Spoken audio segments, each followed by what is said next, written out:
All right, so I'll take it away. Please close your eyes, and I invite you all to take a few deep breaths with me. We're going to breathe in and breathe out. Breathe in and breathe out. And one last time, breathe in and breathe out. Now, keeping your eyes closed, where is your mind at in this moment? Is your mind following my words, or maybe your mind is in a time from yesterday, or a time that is yet to even happen yet? Now, how often do you think your thoughts are really silent? You may think your thoughts are never silent, but the answer must be sometimes, or you would probably go insane. Mindfulness is ultimately needed in life in order to have times of peace that contrast with times of anxiety, the yin-yang of life. In the Buddhist faith, meditation is used for a lot of physical and spiritual benefits. And in the words of a Buddhist monk named Buddhasa Bhikkhu, if defilements were with us day and night without ceasing, who would understand them? Living things would either die or become insane first and then die. One survives because there are periods where the fires of defilements do not burn. If our emotions were always one way or another, true happiness would not be felt. So although there is an importance to struggle in this lifetime, how do you meet struggle with an open mind? Thank you for coming to my TED Talk. My name is Zoelle Frazer, and my research question is, what effects does meditation have on your mental health, particularly anxiety? And how do you implement meditation in your life that might have the most positive effect on your mental health? So anxiety is a part of the human experience, and this anxiety comes from the continuous events that are a part of our lives that affect our physical and our mental conditions. Anxiety can be really simple, like repetitive negative thoughts, or anxiety can become habitual and lead to anxiety disorders. And anxiety can cause many susceptibilities to many other disorders and can be very harmful on your body. According to the World Health Organization, anxiety is the #1 mental disorder in the world, affecting 301 million people, and that's just in 2019. So anxiety can affect all different types of people, and some anxiety is unescapable. But as humans, we have the tendency to create more anxiety out of the unacceptance of life's obstacles. And this is why meditation is a direct cure for meditation is a direct cure for anxiety. So firstly, what is meditation? I use mindfulness and meditation kind of interchangeably, but the two are different. Mindfulness, on one hand, is a mindset of being present. And then meditation, on the other hand, is a practice of this mindfulness mindset. So you can practice meditation by paying attention to the images in front of you, the senses and the things you hear or feel, and just by being aware when your mind travels to things other than the passing moment. Being in tune with the moment creates a greater connection with not only yourself, but your surroundings and the world around you, the world in general. Just as we breathe, the world breathes with us.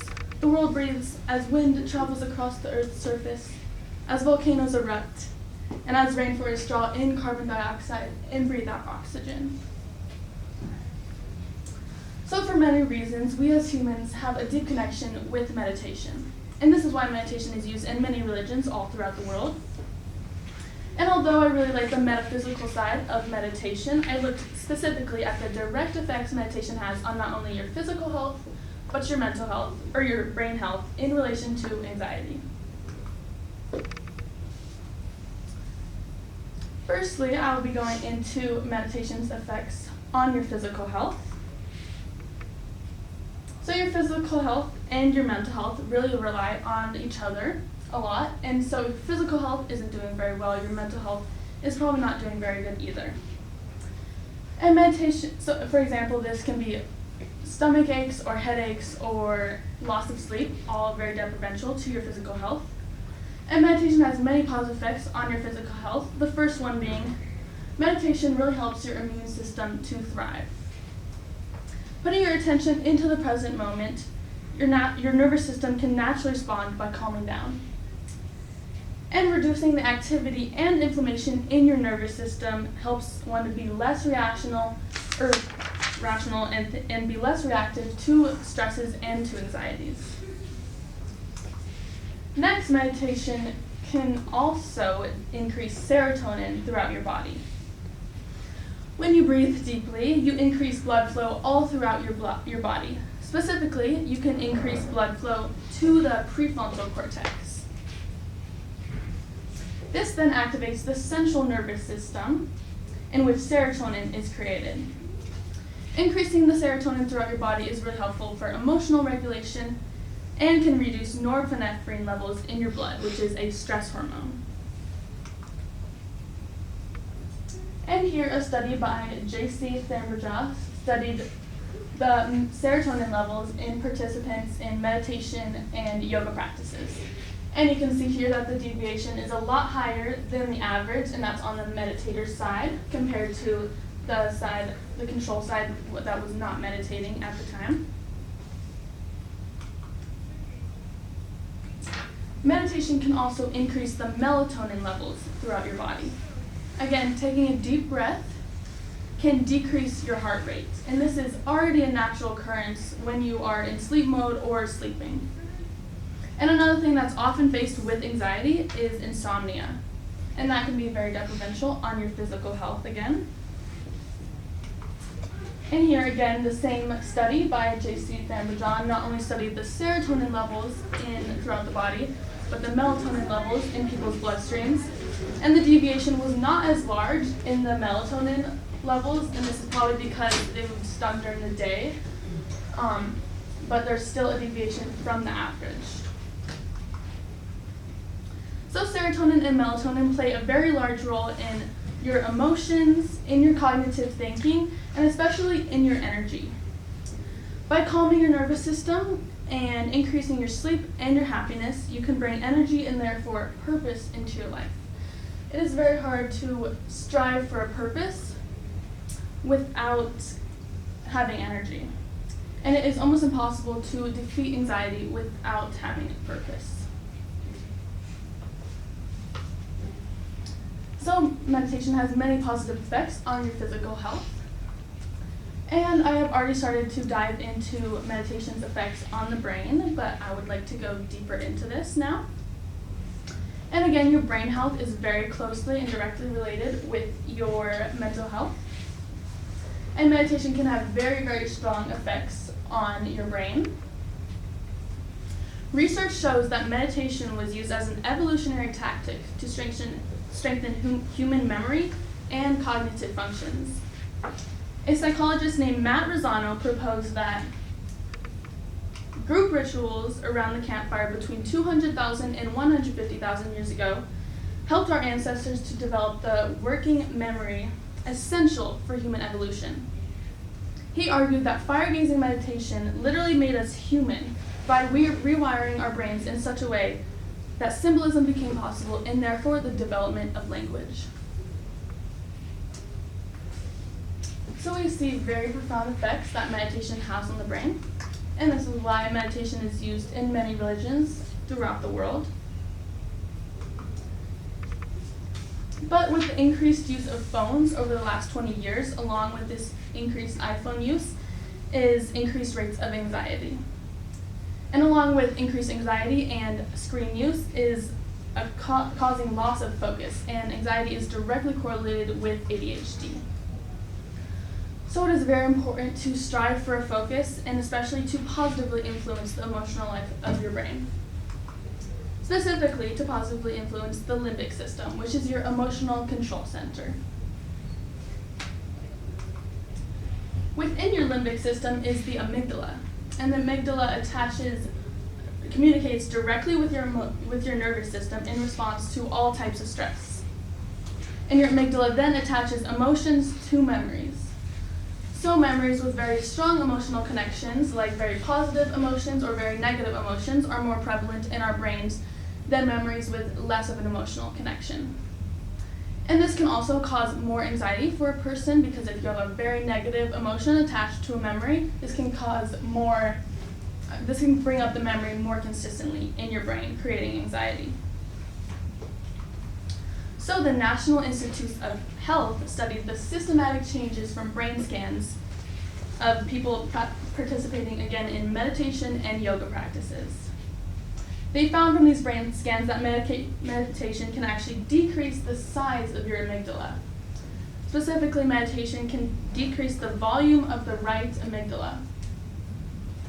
And this is important for helping with anxiety because decreasing the activity in your amygdala can help to desensitize from negative anxiety-provoking emotions and memories. And now continuing off of this idea of desensitization, our brains can often be on a default mode network, especially if you deal with anxiety. It is really easy to have mindless reactions to things as we are going from one thing to another and have very full days. And this can actually cause more anxiety for a person because you don't feel as control over your emotions and over your body. So paying attention to the present moment and putting your energy into the present can help you to pull out of this default mode network. Meditation can help you to think rationally, slow down, and really think with gratitude for the moment that you are in. Now the last effect that I've been studying that meditation has on the brain is meditation's ability to increase gray matter throughout your brain. Specifically, meditation can increase gray matter within the exterior cingulate cortex, the prefrontal cortex, and the hippocampus. And this increased gray matter happens from repeatedly activating certain areas of your brain. So to be more specific, meditation really activates the prefrontal cortex of your brain, again, where serotonin is created. So this not only increases the serotonin in your brain, but can grow certain areas of your brain and increase the gray matter. Gray matter is very important for helping you function daily and helping one to have more control over your movements, your memory, and over your emotions.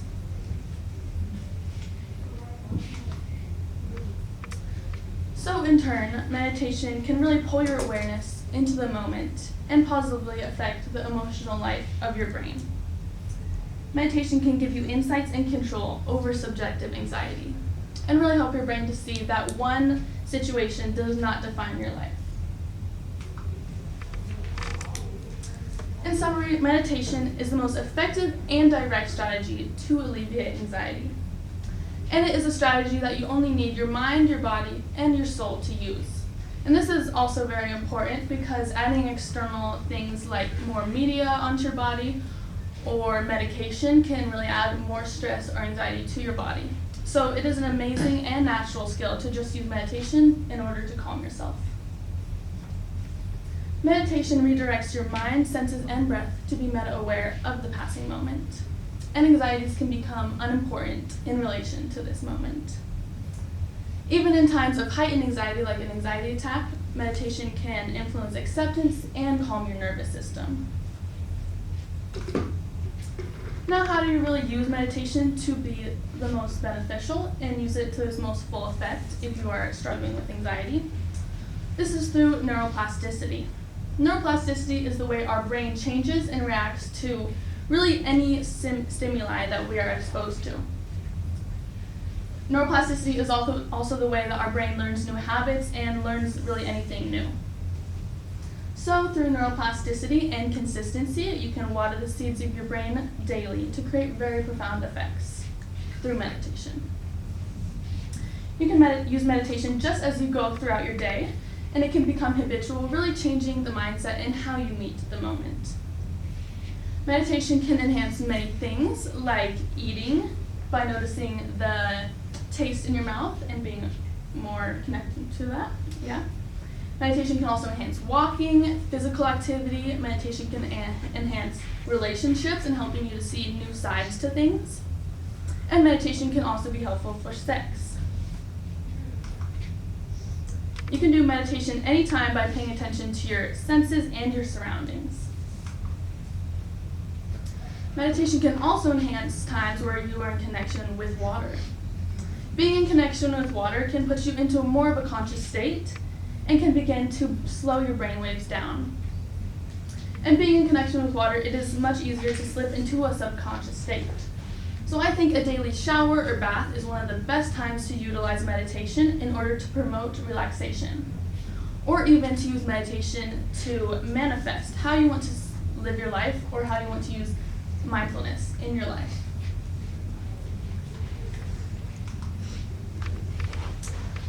Now I'd like us all to close our eyes one last time before we end. And just think, how can you take mindfulness into the rest of your day, just today? Thank you. I hope you enjoyed.